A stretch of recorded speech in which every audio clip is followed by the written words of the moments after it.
Beliau katakan, insya Allah Pak Ustadz, selama ada kemudahan rezeki saya, akan saya terus transfer setiap Jumatnya sesuai dengan kemampuan saya. Bayangkan, saya tidak ajukan proposal ke beliau, saya tidak ngomong apapun ke beliau, bahkan saya tidak kenal akrab dengan beliau, hanya kenal begitu saja. Ketika Allah berikan kelapangan. Kenapa? Karena ada orang yang sudah merasa berbahagia dengan memberi, bukan merasa bahagia dengan memiliki. Kita masih sedang sibuk mengumpulkan, tidak pernah merasa ingin memberi. Bukit nawarkan diri, tetapi Nabi menolak. Wa rawadathul jibalu an takuna lahu zahaban fa'abah. Gunung merayu Nabi untuk menjadi emas dan menjadi milik Nabi, fa'abah. Nabi menolak. Beliau ajarkan kesederhanaan hidup, karena kenikmatan itu bukan pada memiliki, tapi kenikmatan itu pada berbagi. Ilmu tanyo benar, amai tanyo benar, kure tanyo benar, ngak selamat dunia akhirat. Maka nauzubillah, ketika kita melihat kehidupan manusia yang serakah, korupsi dalam angka yang bukan lagi jutaan, bukan lagi miliaran, triliun dikorupsi. Umur kita hanya berkisar antara 60 sampai 70 tahun. 1 triliun itu mau dibawa kemana? Yang dulu nabrak tiang listrik itu sampai 25 triliun. 25 triliun, kalau uangnya itu dalam bentuk lembaran 100.000 dikumpulkan dalam masjid ini, kita harus keluar. Kenapa bodoh? Mau dibawa kemana uang sebanyak 25 triliun? Yang kemarin baru ditangkap itu Menteri Sosial, itu benar-benar Menteri Sosial.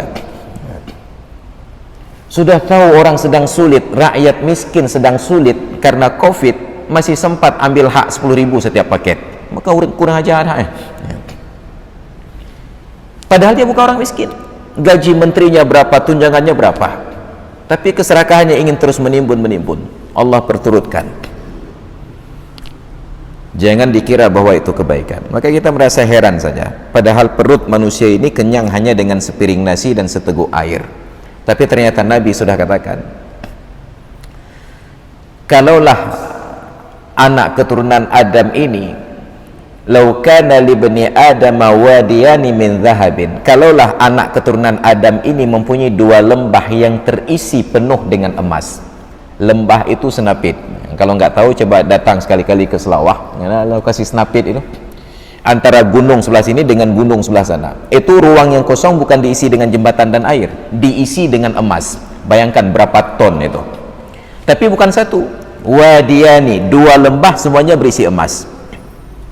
Apa dia berhenti menikmati yang ada? Labtagha lahuma salisan. Dia akan terus berjalan untuk mencari lembah yang ketiga. Nalom. Tidak akan pernah kenyang perut manusia itu sampai disumpal dengan tanah. Mati masuk tanah baru nyang kadro katanya. Law kana li bani Adam wadiyani min dhahab labtagha lahuma salisan. Kalaulah anak keturunan Adam ini diberikan 2 lembah berisi emas, dia akan mencari lembah yang ketiga. Tidak akan kenyang perutnya kecuali disumpal dengan tanah. Makanya Nabi sejak dari awal ketika digoda oleh bukit menjadi emas, beliau menolak. Bukit nawarkan diri, tetapi Nabi menolak.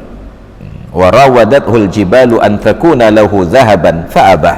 Gunung merayu Nabi untuk menjadi emas dan menjadi milik Nabi, fa'abah. Nabi menolak. Beliau ajarkan kesederhanaan hidup, karena kenikmatan itu bukan pada memiliki, tapi kenikmatan itu pada berbagi. Maka saya bersyukur Allah berikan dalam kehidupan kita ini masih banyak orang-orang yang dermawan. Ada seorang kaya dermawan 3 Jumat yang lalu, tanpa komunikasi, tiba-tiba WA ke saya, Ustaz, saya berencana ingin bersedekah untuk pesantren Pak Ustaz. Bila Ustaz berkenan, mohon dikirimkan nomor rekening. Enggak ada komunikasi, enggak apa-apa. Entah dari mana beliau dapat nomor HP saya, langsung WA. Masih saya simpan WA-nya untuk saya bawa ke surga nanti. Saya kirimkan nomor rekening pesantren. Apa yang terjadi? 60 juta dia kirim. Dia bersusah payah untuk 2 kali kirim, karena terbatas sekali transfer 50 juta, ditambah 10 juta lagi. Mohon maaf Pak Ustadz, ini kemudahan hari ini hanya 60 juta. secara khusus dia berusaha untuk 2 kali transfer, 50 dan 10. Kalau kita kan berhenti 50 saja, menyona padanya, berhenti 50 saja. Tapi dia bersusah payah masukkan sekali lagi kartu KTM untuk transfer lagi. Sudah selesai? Belum. Hari ini sudah 3 kali Jumat. Di Jumat yang lalu tiba-tiba masuk lagi pesan, Ustaz, mohon maaf hari ini ada kemudahan 2.500.000 saya transfer. Masuk lagi. Jumat kemarin masuk lagi. Beliau katakan, insya Allah Pak Ustaz, selama ada kemudahan rezeki saya, akan saya terus transfer setiap Jumatnya sesuai dengan kemampuan saya. Bayangkan, saya tidak ajukan proposal ke beliau, saya tidak ngomong apapun ke beliau, bahkan saya tidak kenal akrab dengan beliau, hanya kenal begitu saja. Ketika Allah berikan kelapangan. Kenapa? Karena ada orang yang sudah merasa berbahagia dengan memberi, bukan merasa bahagia dengan memiliki. Kita masih sedang sibuk mengumpulkan, tidak pernah merasa ingin memberi. Tadi siang saya salat zuhur di Masjid Darul Falah Cet Keung. Kebetulan saya imam cik di sana. Dan saya memang malas jadi imam, maka saya datang terlambat agar tidak disuruh jadi imam. Jadi salatlah saya. Imam takbir baru saya masuk takbiratul ihram. Setelah salat, lewatlah celeng masjid itu. Dalam kantong saya keluarkan uang, ada lembaran 5.000, 10.000, 20.000. Saya berpikir, nyelimong 10 ke 20. Masih sempat berpikir. Entah karena malu ke orang di samping, saya masukkan yang 20.000. Apa yang terjadi? Belum saya keluar, tiba-tiba ada seorang jemaah datang, jabat tangan dengan saya, sudah berikan lagi 50.000. Kapalahum. Spontan dibalas oleh Allah Ta'ala. Saya nggak kenal dia siapa, tiba-tiba langsung datang, jabat tangan, kayak bergampeng, 50.000.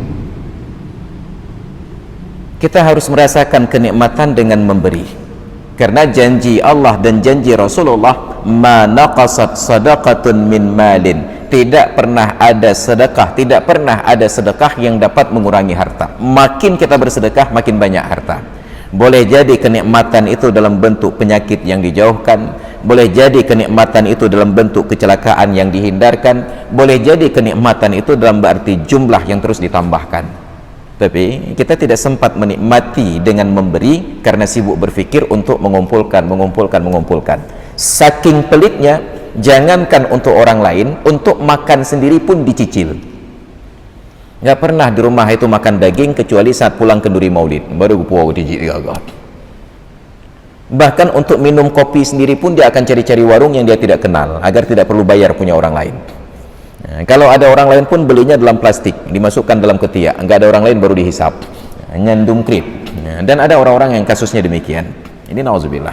Ilmu tanyo benar, amai tanyo benar, kure tanyo benar, ngak selamat dunia akhirat. Ilmu tanyo benar.